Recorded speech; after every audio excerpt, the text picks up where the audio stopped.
need a blessing, Lord, to walk this county, Lord. This department community, this pray. Father, be over this people. Ask your wisdom, guidance, Lord, to all things according to your will. Amen. I pledge allegiance to the flag of the United States of America and to the republic for which it stands, one nation, under God, indivisible, with liberty and justice for all.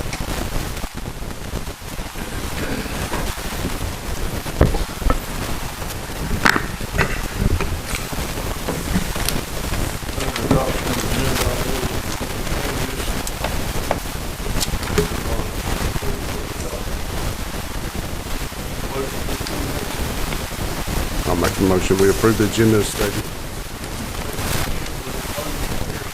Second.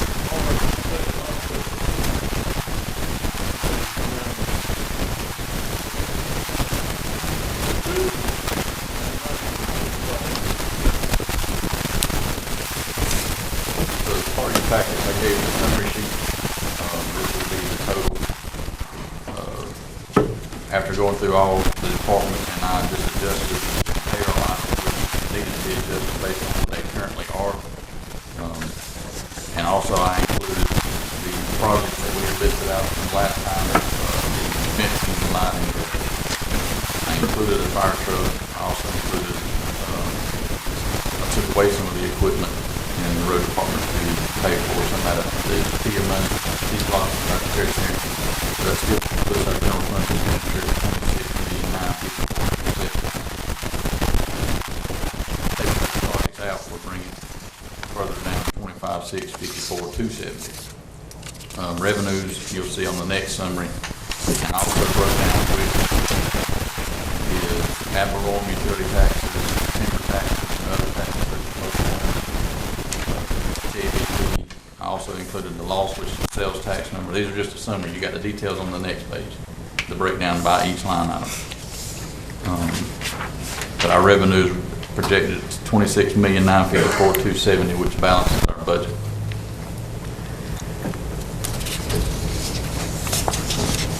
And before we go into some other departments, I think our coroner also wants to come up and talk. And before we go to that, we need to look through the revenues real quick to see if we have any questions, or if y'all have any questions right now on the breakdown, which we can refer back to as needed.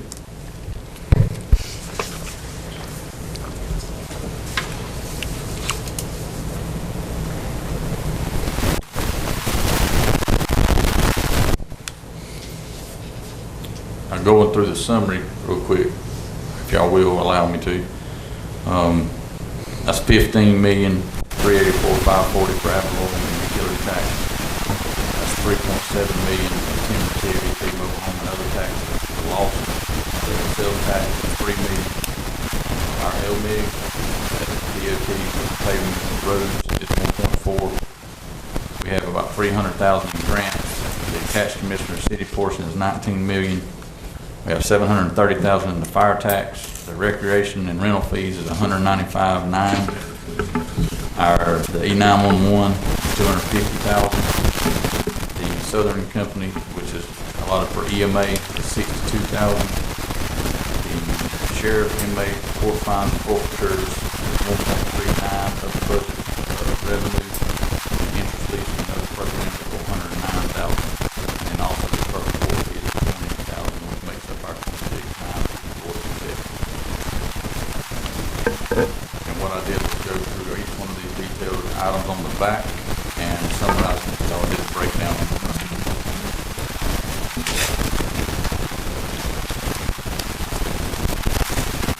Questions on revenue at this time?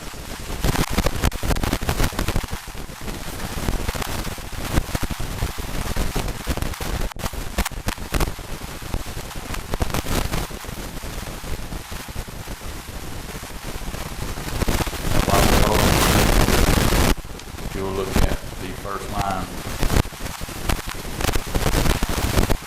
ad valorem taxes, you'll see that I projected a decrease. And the reason why is I'm also going to be recommending, or y'all recommend, if y'all are okay with it, to a millage decrease of 0.29%.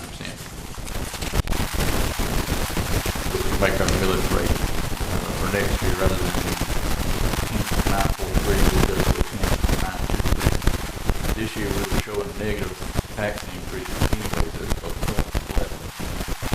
I think we can roll back a little further than that, but with the 0.11, to make the sheet zero, P32 form that you have here, to make it zero tax increase or zero decrease, we would have had to went up to a 10.955. But I'm proposing we roll even further back than that. We can talk about this later. I just want to show you on the revenue side why I projected lower on that and lower.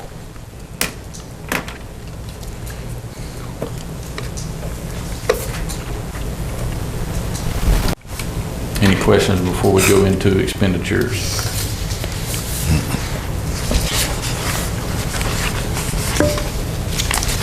If not, I will turn to page 19. I will turn my time over to our foreman. Thank you all for giving me the opportunity to come before you with some issues on my budget that I would like to discuss with you guys. We've had some, we've had a rather busy year this year. We are at the point right now, we're at 57 deaths already this year, which our average, our longest average or largest average is 77 for a year. And we still got 5 months left to go. This year, compared to years in the past, we've had some issues with, we've had 3 bodies that were in decomposition and late stages of decomposition. That takes a lot of time to research and try to find out who these people are. You know, we have to send them to the crime lab because you cannot, regardless if there's paperwork laying around in their apartment or even if they have a driver's license in a wallet, you cannot, under state law anymore, say that this is that person. If you cannot positively identify that person by photo ID or a family member that specifically knows things, particularly about that person's body, you cannot render that person as being identified. So they go to the crime lab. Once they go to the crime lab, then it's a period of time that we have to do the investigations, not law enforcement. The coroner's office has to take on the responsibility to find out who these people are.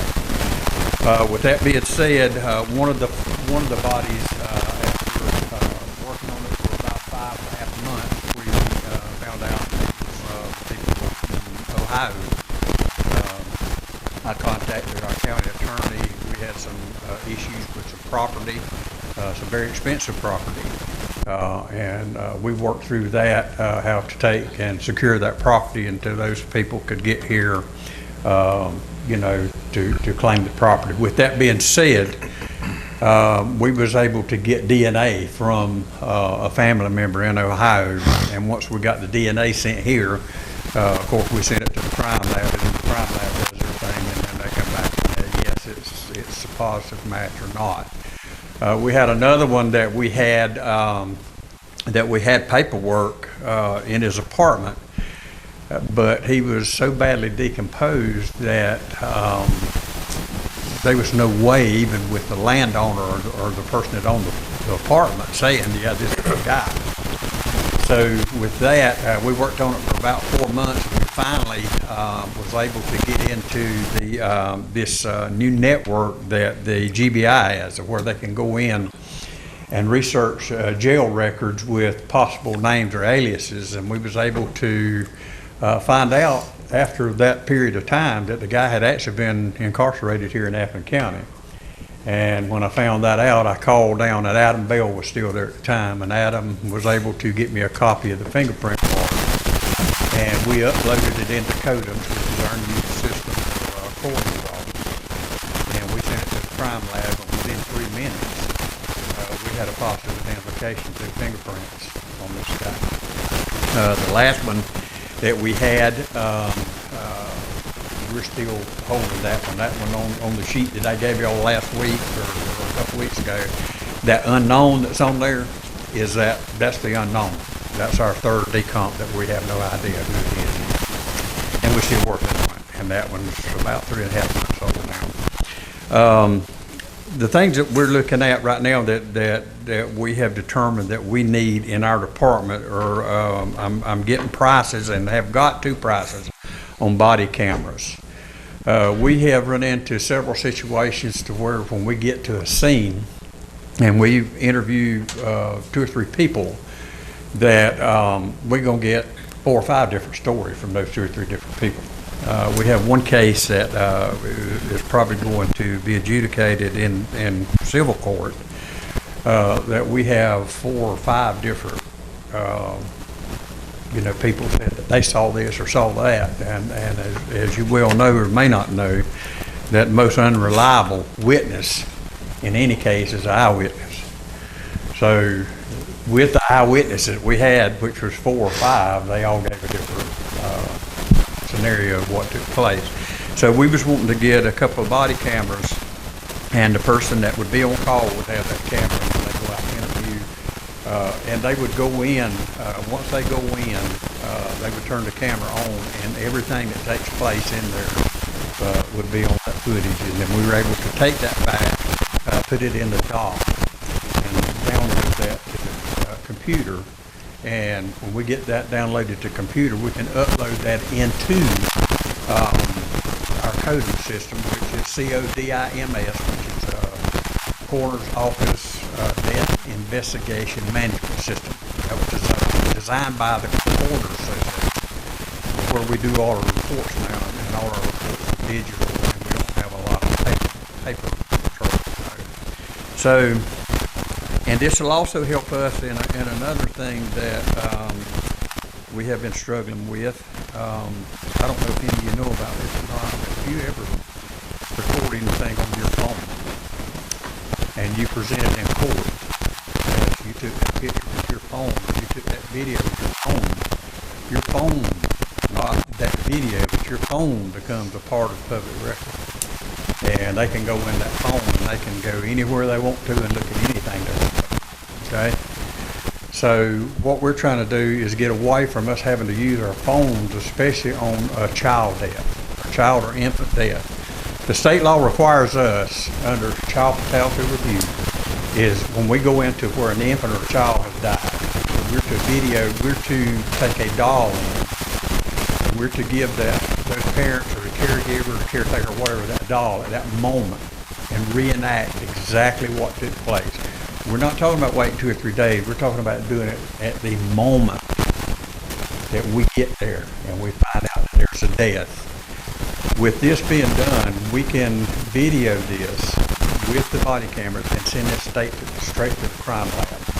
So all this stuff that we do, all the documentation that we gather, all has to go to the crime lab. Now there's cases that we don't have to deal with the crime lab. We got cases that you got grandmother's been out here and they've been expecting her to die any minute, and they've already got funeral arrangements made. They've already got the funeral home picked out, and basically we call the funeral home to come get them. But then you've got those that has no medical conditions, and you find them 45-year-old in perfectly good health that you walk in and they find the person dead. Naturally, that's going to involve the coroner's office and involve the crime lab. So we're trying to get the stuff up that we need to better serve the families. This is not about making us a bigger department than what we should be or anything like that. This is to serve the community.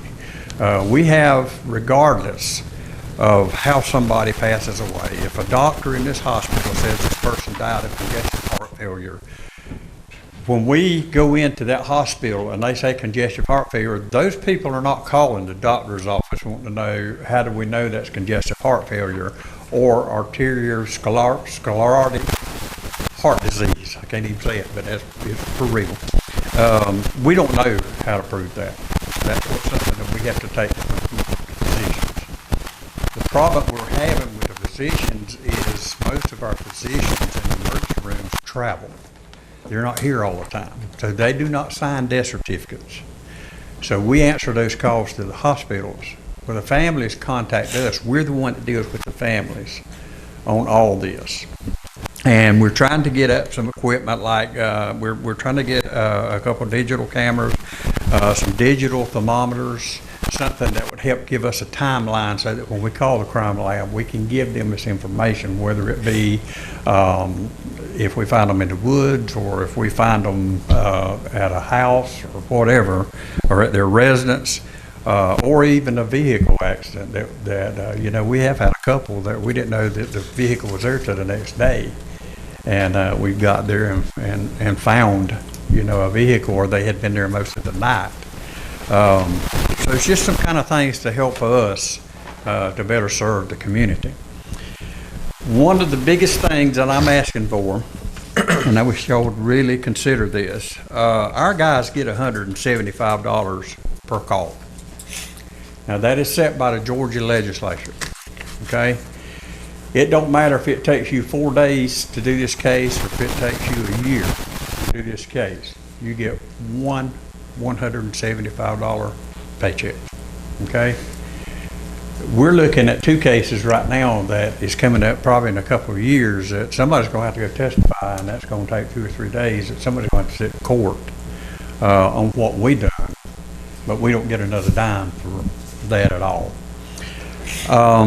We had a coroner's bill that went into the legislature last year. It went all the way to the last day in the Senate. It was sitting in the box, and the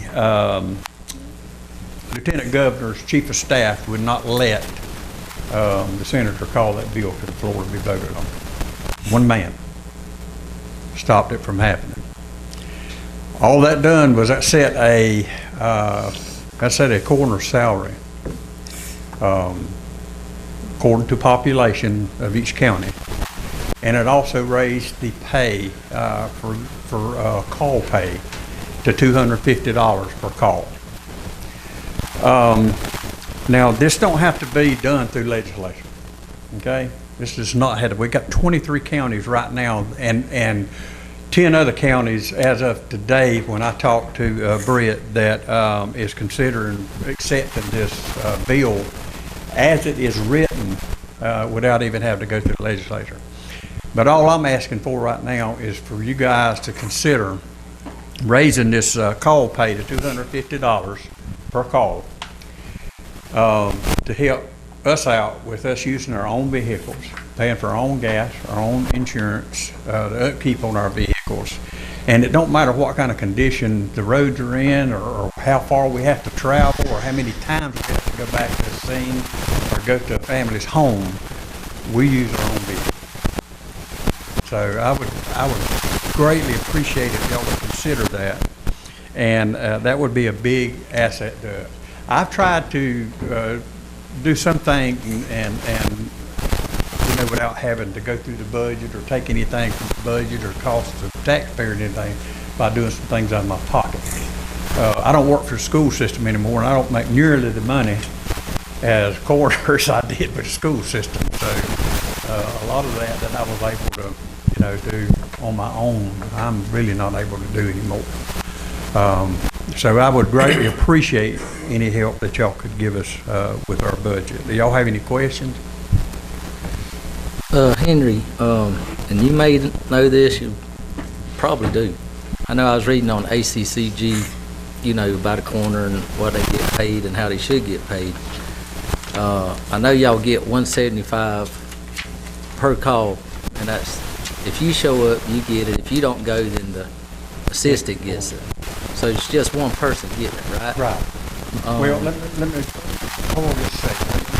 Let me change that. If we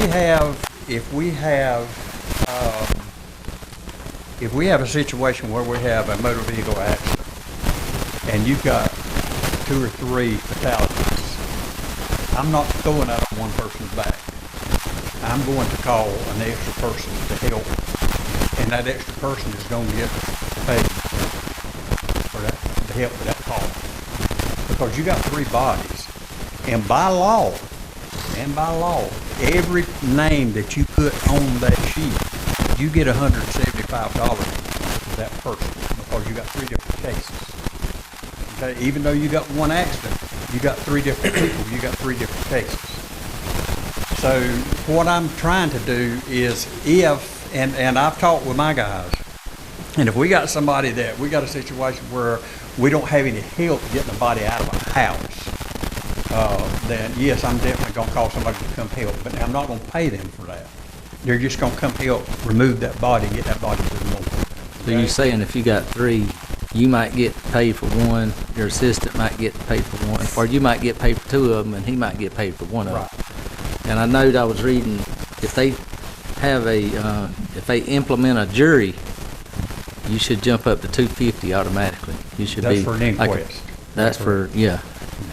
And so I know she was saying they had a jury or taking some to court, so those should jump to $250 instead of $275. Well, Is that right? That's just on the coroner's inquest. That's if we're unable to determine whether something was accidental or suicide or natural death, and we have lawyers come in and say we want to have a coroner's inquest on this case to determine the actual cause of this death, we have what's called a coroner's inquest. It's where the coroner sits as a I'm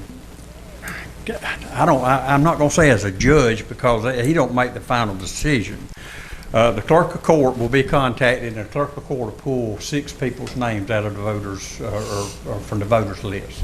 Those 6 people will be subpoenaed to appear in court, and they will be impaneled as a jury. And then after all the evidence is presented by law enforcement with the coroner's office or whoever worked the case, that panel decides, and they're given the stipulations, okay, it can either be suicide or accidental, okay? So in that circumstance, that jury has to decide, okay, there's more evidence leaning toward accident than there are suicide, or either more toward suicide than there is accident, okay? So that's where the 250 comes in. Now, we go testify in court on a case, we don't get anything. That's just if we impanel a coroner's jury. And I'm actually have been asked by our council to attend a coroner's inquest for a new coroner up in Monroe County. That she's fixing to have a coroner's inquest. And they asked me to attend. They actually asked me this past weekend to attend that. And also, did I answer your question? Yeah. Okay. And also, I've tried to get as much free training as we can get. The GBI put on a thing this past weekend where we had the coroner from Las Vegas, Nevada came in.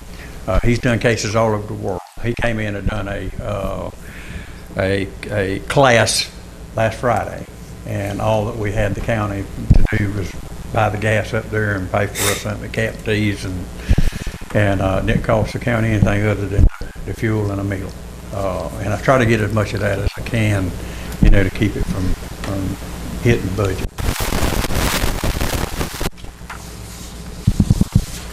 These body cams, have you looked at the price and how many y'all thinking about that you may need? Yeah, we're looking at 2, and the reason we're saying 2 is whoever's on call those 3 or 4 days is going to have that body camera with them with the charger.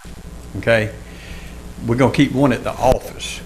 Okay, and the other one is for if and this has happened, if we have somebody that's working the case right now, and while they're tied up on this case, if we have a case on the other side of the county, myself or the other deputy coroner can go by and get that other camera and go to that other call. And that way we got it covered both ways. And we've only had that happen a couple of times, but I'm telling you, it's happened.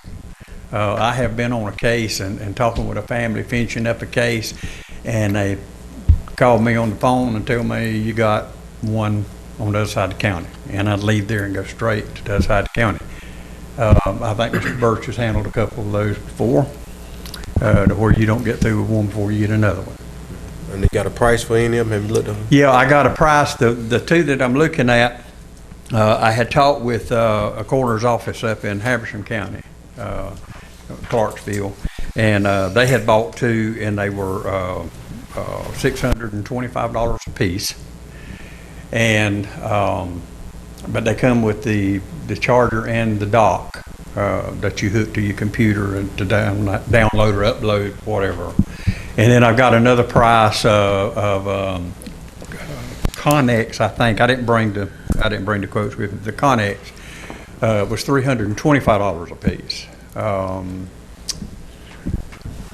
They're okay, but they're not really, they don't fit the bill of, I mean, if that's what we have to have, that's what we have to have. But I do want to be able to record from the time we arrive on the scene and we talk to that first officer, because the first officer on the scene usually gathers the first information, and we talk to that officer first, and then we go into the scene and we start doing whatever we do.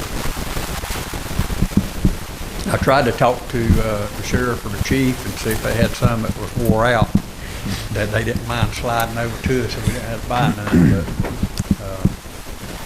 they're getting rid of a lot of their old cameras, and they're able to trade in some of their old cameras for newer type cameras. So, and two, we talked about this a few years back, and I'm fixing to shut up, I promise y'all. We had several cases where we had families that would not claim bodies, where the county would have to do what we call pauper burial, and we would have the body cremated, and we had an agreement with the funeral homes here that if they're cremated, that we would pay for the cremation. So far, the last three that we've had, we have been able to get the families, not necessarily the immediate family, but some of the families were able to come in and take care of those bills. We actually had a church that came in and paid for the one that paid for the entire funeral. Well, not the funeral, but the cremation, so that the family could get the remains back. Now, if we do that, we don't give the family the remains because they pay the county back for the cremation. We had a situation, the one I was telling y'all about that I had talked with Mr. Brown. We had actually recovered a bunch of jewelry, a brand new vehicle that was actually paid for. And if they had to come, we was going to have a public auction to cover the expenses. But, we finally did find them, and they was able to come in and take care of it.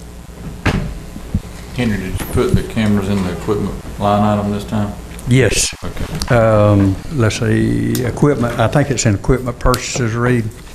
$1,200. Oh, equipment, you talking about equipment repairs now, or? Purchases. Purchases, yes. Second to the last line. Yeah. How much does the ones at the sheriff's office cost? Do you know right off the top now? I don't know what kind they have. Yeah, they're about $1,200 a piece. Okay. And they have a, if I'm right, now I talked to the chief and the sheriff, these cameras that they have are very expensive, but they pay a subscription, a yearly subscription that's about $300 per camera a year. But this camera that they have will upload into their computers, into their cars, and we don't have that. But it'll upload that, and it goes back, Reed, I think they can go back 60, 90, 120 days. It'll keep information stored for that long.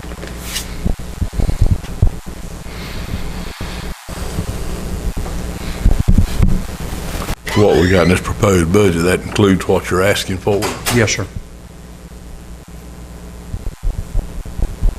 We had something that we came up with that we had to have last year, and I had talked to Reed about this, and I had discussed this with Al. We had one printer and fax machine at the EMA building, and we in the past had been using the EMA's fax machine for as long as I can remember.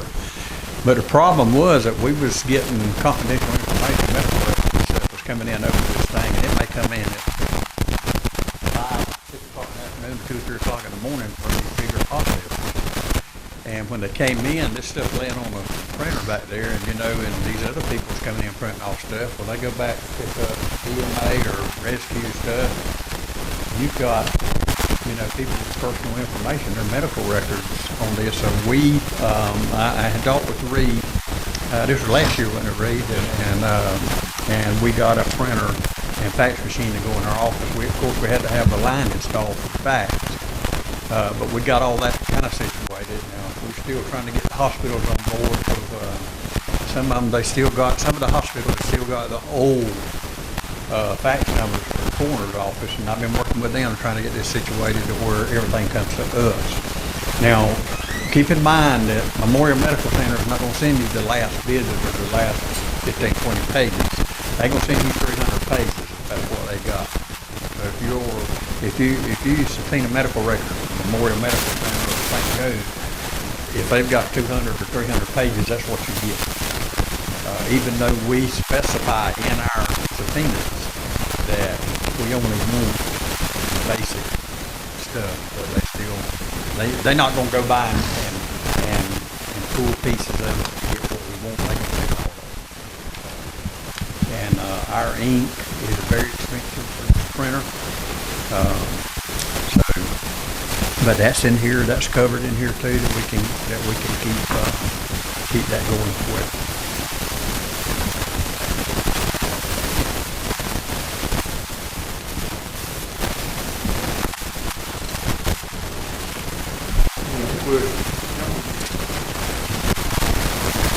Appreciate the job of this. All right. Thank y'all. I would ask one thing. If y'all pray for my wife, she's in the hospital, and she's in pretty bad shape. She's in ICU right now. If y'all would, y'all pray for her.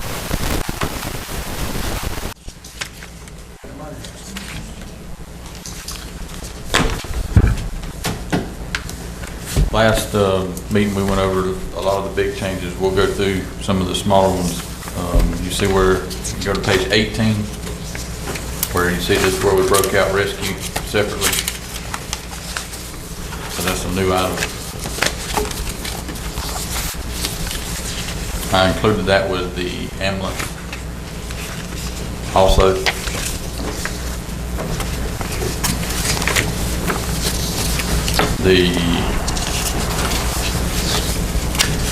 So I was pointing this out, we added on to the ambulance for this.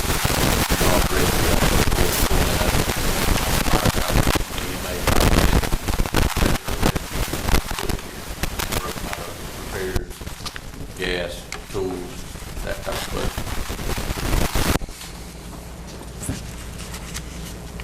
'17 was fire departments.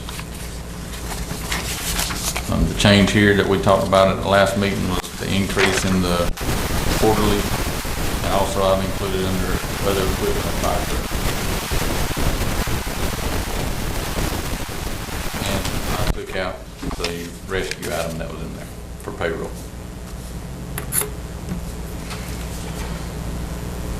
'16 was probation. No change there.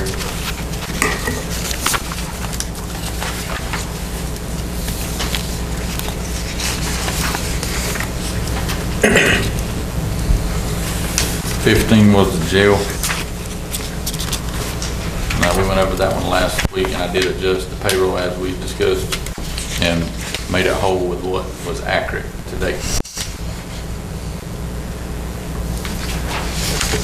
So that's just showing the 3%. Right. That I went off and I broke down the payroll for past pay periods and then broke it down and multiplied it out to what it was supposed to be for the full year, 26 pay periods, and that's why I changed the total.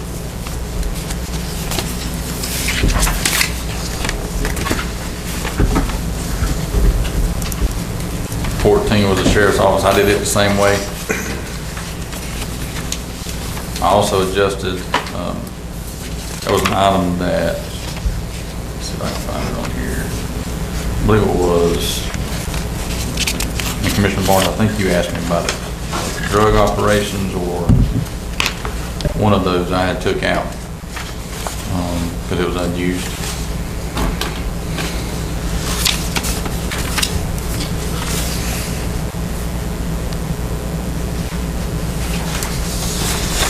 13 is public defender, which y'all know we had that contract, so it's budgeted at $188,000. Juvenile court was on 12. It's no change from last time.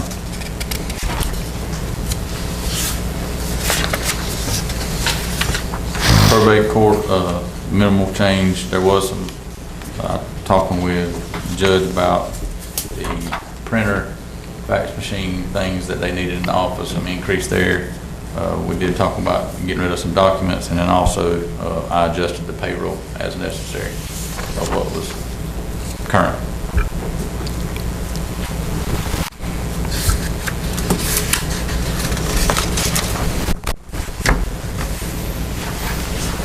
Ten is going to be magistrate.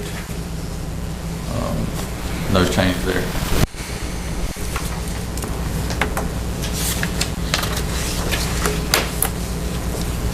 District attorney.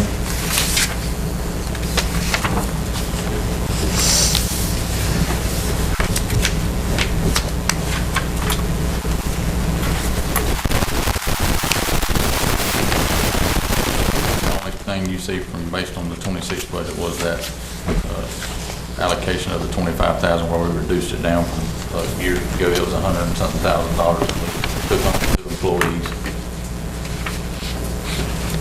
So I made that adjustment. Clerk of court actually is less than what it was last year.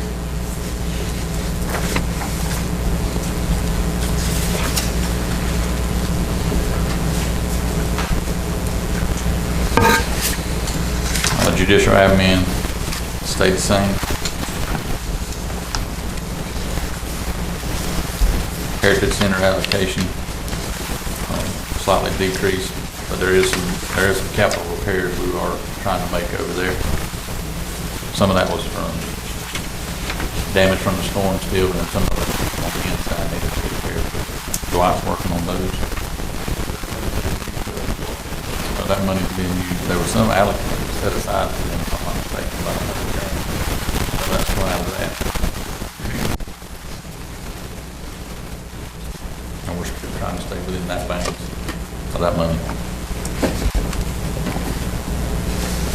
Public buildings is next. No change there.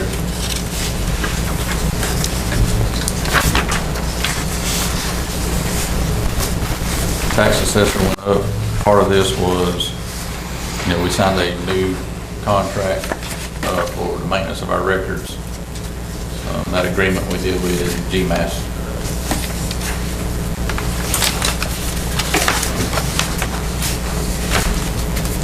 Tax commissioner increase.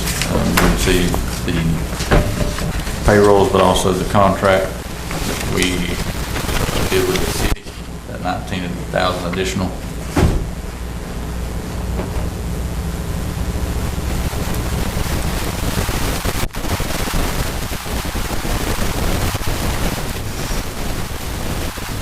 Admin, bring that down.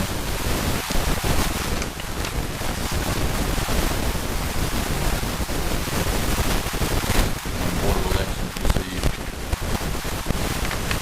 slightly down, but you see everything to the side of why things were increasing. You all know the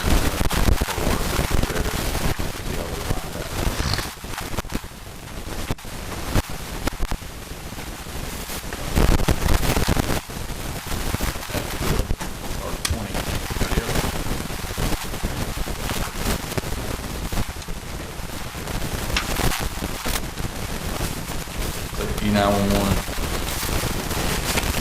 I did the same thing with this payroll as we discussed last time. I adjusted it to what it currently is.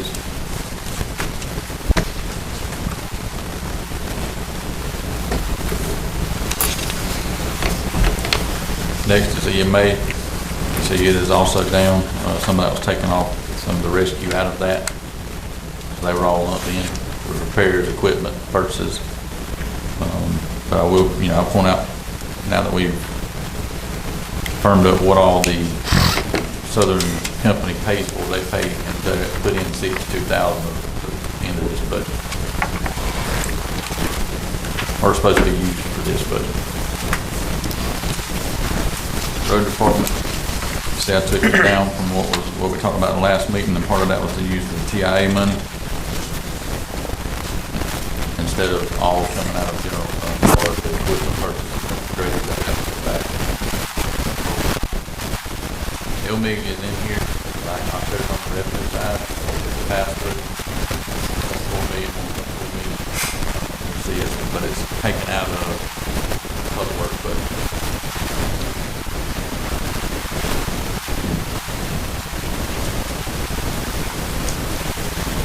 Sanitation is the same.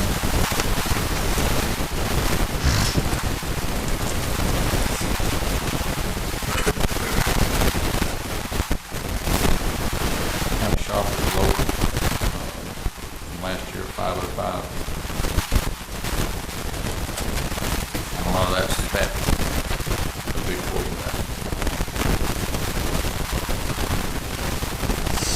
I think we're currently down a total of 7 in public works in the county shop. Is that right, Mike? So we're down 7 people.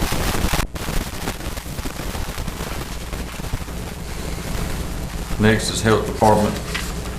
It's the same, 118. County services. This is the indigent care and health care agreement, which we start taking back our portion of it already. Graciously gave them in the beginning. DFACs, this resorted back to what was in 25. There's been some state cuts, but also appropriations really is all that changed in this. Reappropriation, 5,000.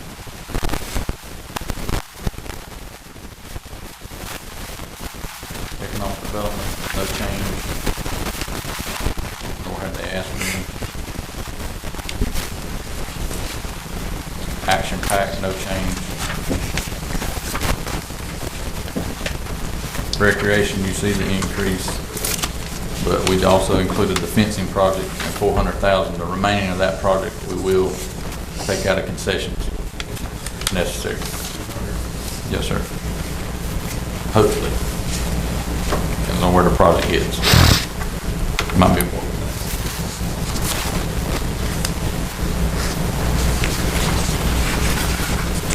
Lakes and parks, you'll see an increase. Portion of that is because of the spraying. It's 15,000 pop every time we spray the lake. Am I wrong in that? So you see I increased that because of how often we've had to spray. How to get sprayed? I felt like 4 times last year. Both lakes did. Dunn's Lake also. Is it effective? I mean, you haven't go back? It gets rid of that. I mean, from what I can tell and what we've seen, the algae goes away. But like at Dunn's Lake, a lot of that would help it. There was some turning of the water, motors turning it up, but so that's, on that far side is our biggest problem there. Lake Mary's, I think we sprayed it twice or 3 times last year, and it does help, but it's short term. Knocks it back. It knocks it back, yes, sir. Now we're hoping this year to catch a break on some of it, and after winter comes, it knocks down some of that growth that's around the edges too. I hope that'll help, because remember we drained it this past year, it got a little warm before it come back.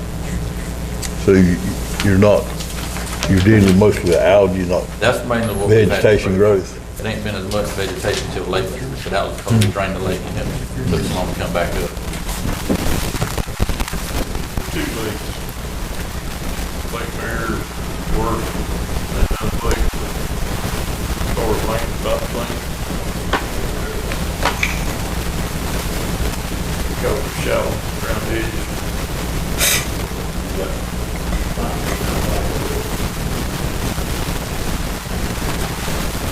I had some complaining this week about a couple of the coves, growed up and stuff. It's just hard to fight that stuff back, and I don't know where we need to go as far as people maintaining around their own docks and stuff. Really, in reality, they ain't supposed to be docks, but we allow it. So I don't know, people they don't want to maintain around their own stuff, but Myself and Timmy started today, so we're early into this, but also looking at where property lines run. A lot of them do run out into the water and hit the old creek bed through there. So we're looking at some options and some stuff. But we started today, so that'll be for future meeting. Library just stayed the same. The extension, you see an increase. That truck has needed replacing for a while. I talked with Will and sat down with him, and myself and Kerry went through this budget, but then I sat down about a week ago with Will and went through the budget again, and that was one of their requests, was can we replace the truck. So I put a lot of for it in here, and we'll look at some options for this year coming up. But I didn't put that in the budget.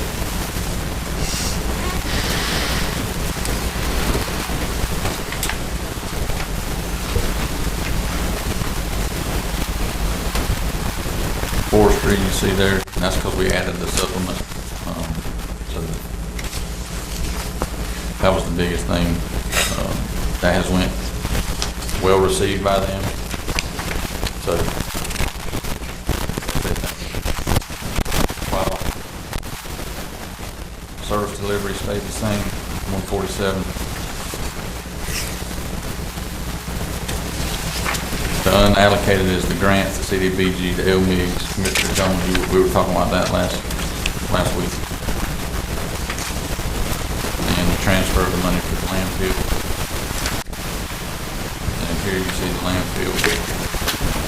That's 658.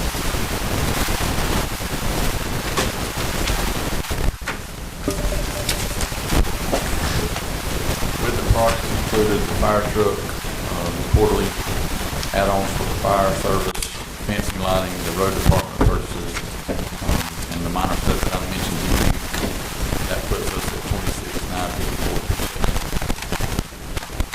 26,954. Reed, looking back at jail and sheriff, I was looking at that budget that we worked on the other day, and this one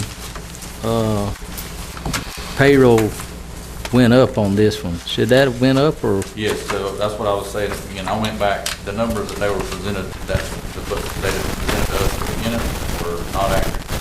So I went back and corrected what it actually currently is based on the current pay.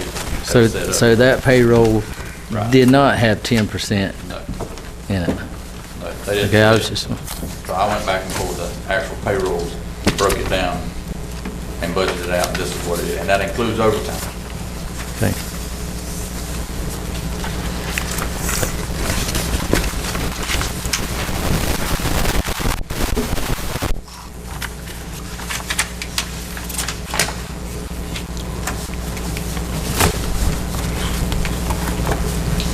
Quarterly, money for first one, go to, 2,500. and or two. Two. That's right.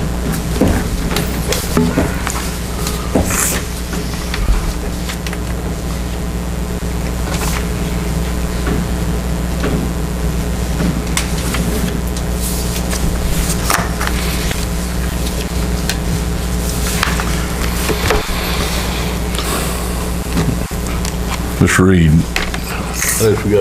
we got a good many, what I call one-time purchases.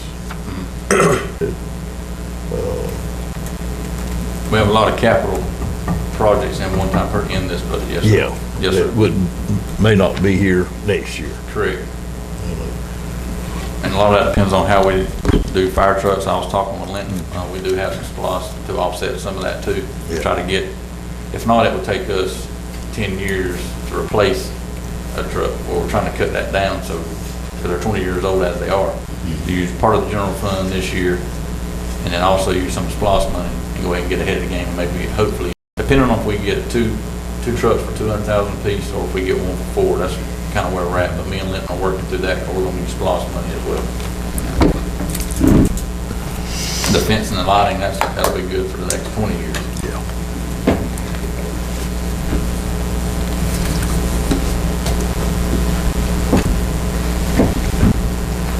truck for,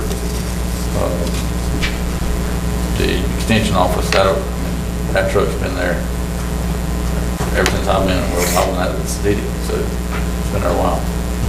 So that's one of those one-time purchases. But with the projections the way they were, now is the time to take care of some of these capital items and these one-time purchases while we can. And if we can, I would like to propose that we go with the PT 32. We don't have to decide on this night. We need to do it. We got to set up a meeting, but to roll back the millage as well. Now, you suggesting roll back how much, Reed? And have you also talked to the board? Are they thinking about rolling back So the also, or? school board run their 5-year history, and they showed, it looked, again, theirs looks a little different from ours. Both of ours showed a negative revenue number as far as we would be at a loss.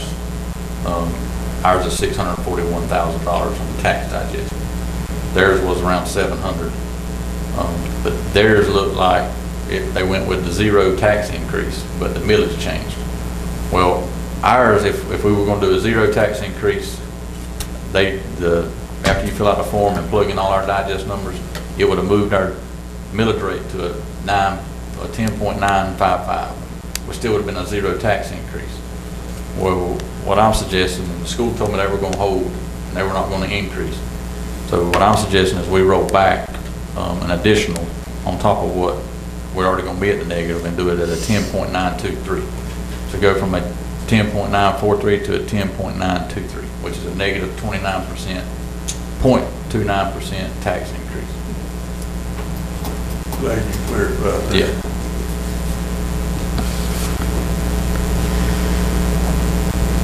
But what I would like to do tonight is set a meeting to approve a millage.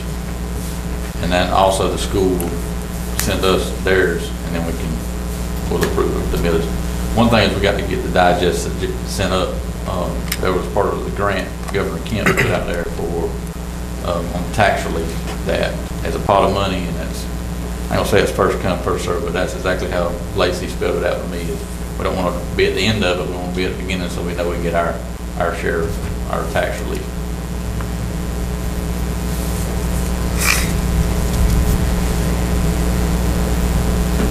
And one of the requirements of approving the millage is that we have to publish our 5-year history 7 days prior to meeting on approving the millage.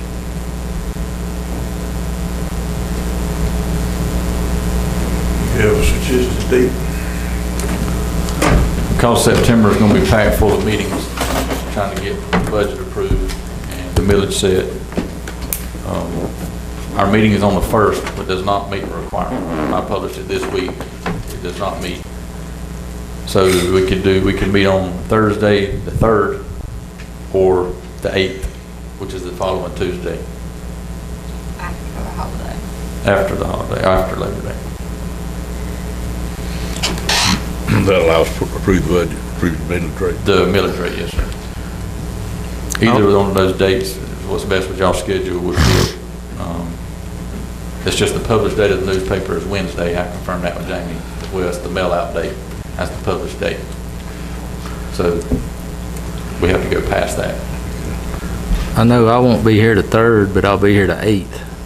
The 8th sounds like a good date to me. No problem with me. 5:30. That'll be to set the millage rate. Chad, was that yes or no? I'm good. It's fine with me. Do we need to, make a motion, move the, Yeah, please, sir. My recommendation is the 8th at 5:30.